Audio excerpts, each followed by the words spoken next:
आजकाल काही तरुण पोरं एक विचित्र पण खूपच गुप्त आकर्षण अनुभवत असतात. त्यांना मुलींच्या अंगावरून येणाऱ्या नैसर्गिक वासांचं वेड असतं. काही पोरं तर एवढं पुढं जातात की त्यांनी वापरलेले कपडे म्हणजे सुगंध राहिलेली वस्त्र त्यांचा वास घेतात. हे ऐकून विचित्र वाटू शकतं, पण ही सवय किंवा सवयीसारखी भावना कुठून येते? हे वागणं फक्त एक विकृती आहे का, की त्यामागं मन, मेंदू आणि शरीराचं काही खोल कनेक्शन आहे? पहिला मुद्दा, नैसर्गिक वासामागे मेंदूचं आकर्षण. मानवी मेंदूला काही विशिष्ट वास लगेच लक्षात राहतात. मुलींच्या शरीरातून येणारा नैसर्गिक वास मेंदूमध्ये एक खास प्रतिक्रिया निर्माण करतो. याला फेरोमोन इफेक्ट म्हणतात. दुसरा मुद्दा, शरीराच्या ओळखीचा भाग, मुलींचा घाम, अंगाचा वास किंवा विशिष्ट वस्त्रावर राहिलेली सुगंध खूण ही ओळख एक पोऱ्याला त्या मुलीच्या जवळ नेते.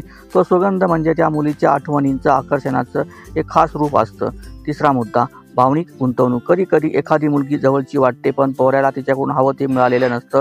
मग त्याच्या भावना तिच्या वस्त्रांमध्ये अडकतात. त्यात तो सुगंध असतो आणि त्या भावनांचा विस्फोट त्या वासातून होतो. चौथा मुद्दा, एकांतातलं आकर्षण. ही सवय अनेकदा त्या पोऱ्याच्या एकटेपणातून येते. मुलीशी बोलणं, तिच्याशी वेळ घालवणं शक्य नसतं, पण तिची उरलेली वस्त्र, अंगाचा वास यामधून तो तिचा अनुभव घेतो. पाचवा मुद्दा, काही पोरांसाठी हा वास म्हणजे कल्पनांचं खाद्य. हे वागणं अश्लील वाटू शकतं, पण त्यामागे कल्पना, स्वप्न आणि शरीराविषयीची ओढ असते. पोरींच्या वासातून त्याला ती मुलगी आठवते, तिचं हसू, तिचा स्पर्श. सहावा मुद्दा, हे सगळं नैसर्गिक आहे का? मानवी शरीर हे फक्त स्पर्शावर नाही, तर वास, आवाज आणि भावना यावर सुद्धा प्रतिक्रिया देतं. ही क्रिया जर लपून छपून आणि जबरदस्तीशिवाय असेल तर ती मानसिक स्तरावर एक भावना म्हणून पाहिली जाते. सातवा मुद्दा, पोरांना काय वाटतं हे सांगत नाही. अनेक वेळा पोरांना स्वतःलाही वाटतं की आपण चुकीचं करतोय, पण ती ओढ एवढी तीव्र असते की ती भावना त्यांच्यावर चढ होते.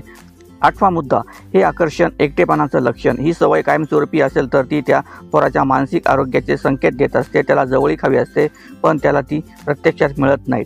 नववा मुद्दा, याला विकृती म्हणायचे की भावना? जर त्या जबरदस्ती, चोरी किंवा इतरांच्या भावना दुखावणं नसेल तर ही एक भावना आहे. दहावा मुद्दा, संवाद आणि समज. जर एखादा मुलगा अशा गोष्टी करत असेल तर त्याच्याशी बोलणं महत्त्वाचं आहे. त्याला लाज वाटणार नाही अशा पद्धतीने समजावून सांगितले पाहिजे.